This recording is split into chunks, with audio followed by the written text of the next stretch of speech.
Hey guys, this is my review of Young Justice Invasion, the episode Alienated. I just want to touch on a few things. First, there's a lot of crazy stuff that goes on in this episode that actually got a really large reaction out of the fandom, at least to Tumblr, according to me, because I definitely had a lot of reaction to this episode. I actually thought it was pretty good compared to the last few. So much going on all at once, so it was a little bit much for me, but most of it was expected because me being in a DC family, my dad knowing everything there is to know, most of the stuff I already knew. I'm going to start at the beginning, basically when McGann, Adam Strange, Superboy, and Beast Boy come back from their mission on Ran. Basically, McGann fills them in on what happened, and then she talks about the 16 hours, which basically the 16-6 go to this planet, I believe, Rambord, and they attack it. And while the Krillitanians are there, while the 16-6 are attacking it, they speak in different alien languages, saying that they are the Justice League from Earth, which apparently gives really bad blood. So it's not a really, good thing that they said all of that while they were attacking Earth and people and stuff like that.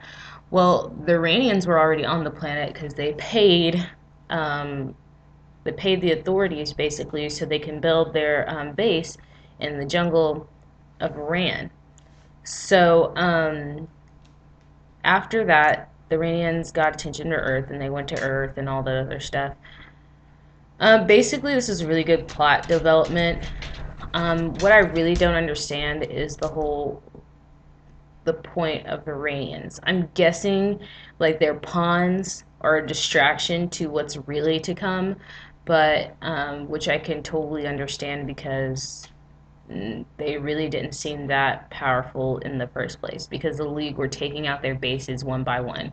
It was very easy to get rid of them if they wanted to. Like, they destroy their base with bombs, or they just blow up their mechs, or just kind of grab them. And they're like a little, whatever. I mean, it's just like it seems like they weren't really that much of a threat. So I assumed at the like around the second or third episode that they were pawns to something.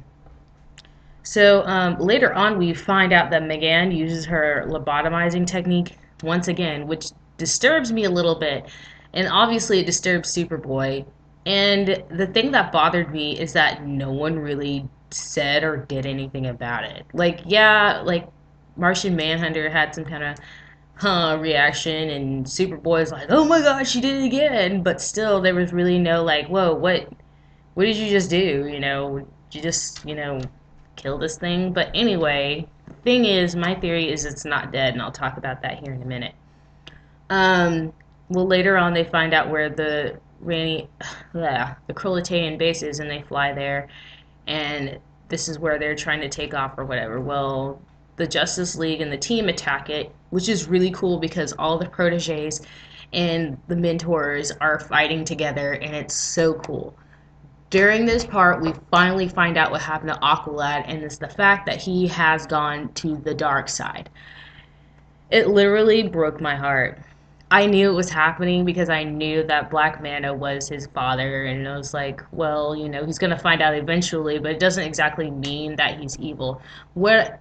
And then there's this theory that's going on around Tumblr called the girl in the refrigerator, or the woman in the refrigerator, which is a play on words because in one of the Green Lantern comic books, I don't remember which Green Lantern it is, he comes home to find his wife dead in a refrigerator, which gives him a motive to go get revenge. Basically, it's feeding a plot line. A lot of people hated this. They were like, Tula's obviously the woman in the refrigerator because, Aqualad's pissed off and he's like, I'm so mad you guys let Tula die. And the thing is, it just seems so out of character for Aqualad. I mean, I'm sure he'd be extremely upset, if, Tula died, but it's very unlikely that he would blame it on the team or anybody else for that matter, except for unless they were indirectly or they were directly trying to hurt her, but it was indirectly, and she just ended up dying in a mission apparently. This bothers me a little bit because it's just out of character. for Aqualad to just really just kind of go out and blame everybody and point fingers at everyone for what happened to Love, but Love does crazy stuff, and he already had some kind of obsession with her in the back of his mind, even though everybody wanted him to get together with Rocket. I mean, you never know. I mean, maybe during those 5 years they got together and Rocket just broke up with him because he just can't get over Tula. I mean, there's times like that where it happens, so who knows? Actually, I'm kind of hoping that Rocket has a fight scene with him, and then maybe they'll like have some kind of weird shipping going on. Anyway, anyway, so the thing is, I legitimately think Aqualad still cares about them because later on we find out there's a bomb in the Krolitanian base, and I don't know why. We don't know where it came from, what alien origin it came from, or whatever. We just know there's a bomb on the base. So basically, when Nightwing and Superboy follow Aqualad down into the depths of underground, down into underground, they talk to him. They're like, "Why are you doing this? Blah blah blah. Girl knew the risks. Why are you doing this?" And he's like, "Whatever, guys. You know, my father. I'm with my father now. You guys can just screw off." And then they try to attack him, and then apparently Aqualad takes down Superboy, which apparently Superboy needs to work on that. Takes down Superboy really easily and electrocutes him, and then he warns them about the bomb. The fact that he warned them about the bomb, a bomb that did some significant damage, mind you, is completely like it's complete evidence that he still cares about them and that he doesn't want them to die. So the thing with Black Mana is he always creeped me out ever since I was a kid. I mean, he didn't creep me out now. It just kind of like fascinates me out, but he creeped me out way back when the Aqualad series was, or the Aquaman series was on TV, and I watched it with my dad after school. Um, that I'm 23 by the way. It just came on TV like late at night. But anyway, that he always creeped me out. And Black Mana, I just automatically do not like. Not just because he's a villain, because I like some of the villains, but I just freaking hate him.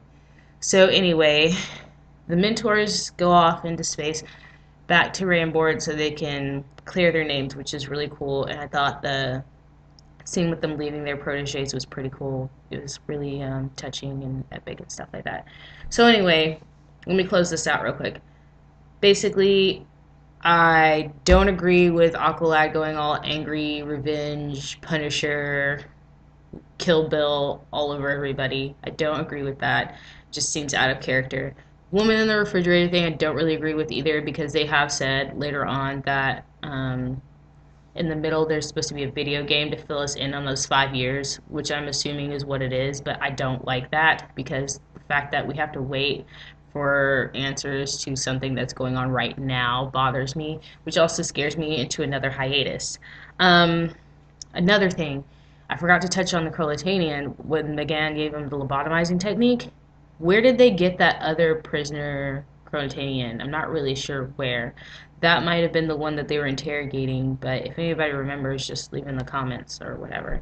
But anyway, really good episode. Too much soap opera moments between Aqualad and Aquaman and all that stuff. Random woman in a refrigerator that I don't really agree with.